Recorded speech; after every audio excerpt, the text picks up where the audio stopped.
Welcome to Engineering Influence, the podcast from the American Council of Engineering Companies. And we're coming to you from our spring convention and legislative summit, which is now in phase 2. We are converting over to our awards program, the Engineering Excellence Awards, our yearly showcase of the most spectacular feats of engineering in our industry. And I am very pleased to be joined by one of those awardees, joined by STV, and winning an honor award for a truly tremendous project. I mean, I talk to people who have, who regularly fly in and out of New York area, and everybody says that it's been transformed to the point of just a brand new airport. And of course, we're talking about Newark Liberty International Terminal A, joined by Michael Maloney and Kim Verheilig, who are both on the project team. Congratulations. Thank you. Thank you.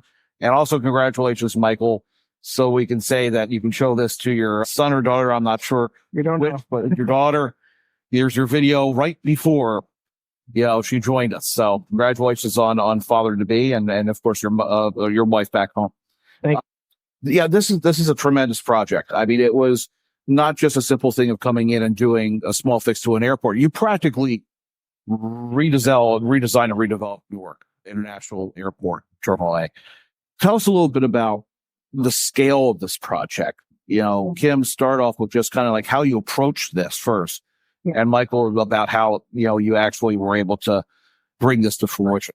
Yeah, so you're right. The scale of this was tremendous, right? Over 1 million square feet, 33 gates, $2.7 billion design build, the largest infrastructure design build project in the history of New Jersey. Yeah. So when we got brought on, this was a tremendous opportunity. Mhm. And the authority was a really great partner for us. They really understood that this project wasn't just about the terminal, Mhm. but it really was a gateway to and a destination for it. Yeah. And specifically, they had a lot of things in mind around streamlining the passenger Mhm. experience. And you'll see Mike can talk in more detail, but Yeah. a lot of the new technologies we use to Mhm. make sure that it was a seamless passenger experience.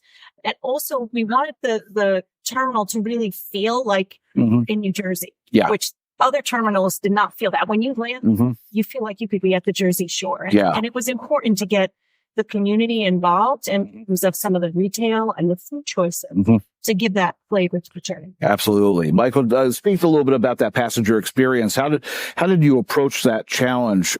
Airports around the world are modernizing it, especially internationally, and looking at a longstanding airport like Newark. How did you take in that passenger experience into consideration with the design?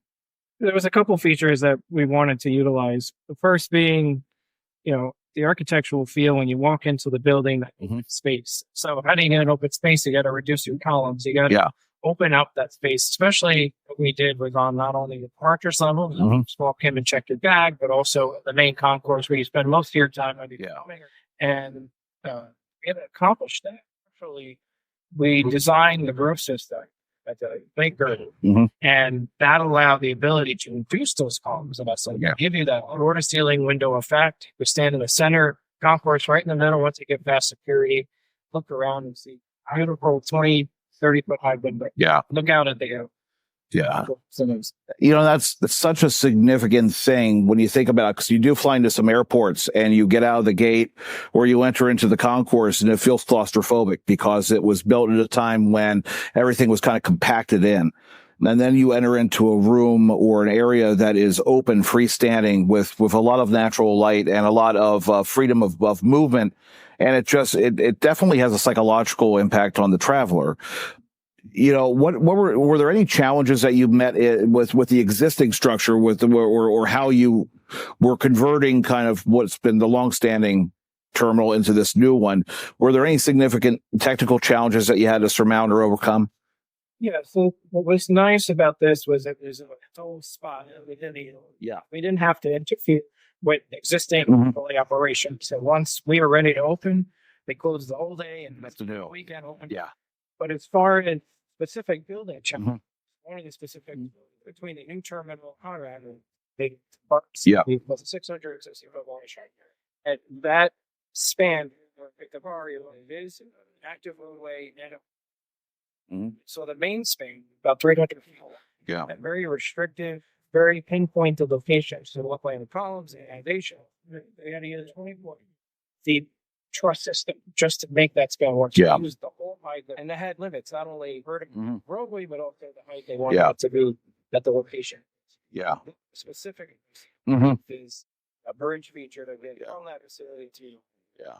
You know, Jeremy, airports, they define our skyline, our living space, they define our communities. What does a project like this mean to STV to be able to have this something that's going to be, and also to you, that this is going to last a very long time? This is something which is going to have a very prominent footprint in Jersey. And what does it feel like to have this as a legacy project? Yeah. Well, this is one of those, you're right, generational projects, right? And Mhm. so many people. Fact. Yeah. And STV is all about making communities better. Mhm. It feels like one of those projects that Yeah. does that. As a New Jersey resident, I can tell you there's not a person that I don't know that hasn't been through the Yeah. Terminal A.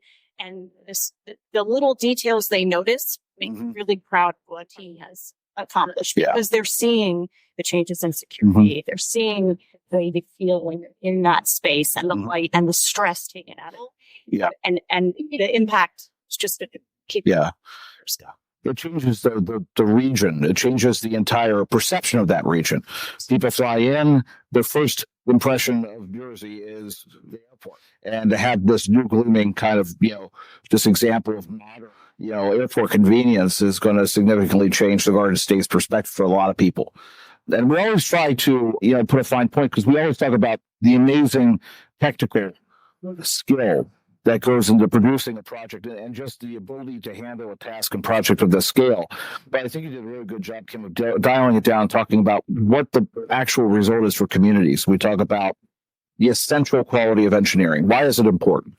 And, at STV, I mean, you, like you said, you take a lot of time talking about the community impact. I mean, it's your experience with the firm. I mean, what other projects have you worked on, and what other right now that really has that same kind of impact?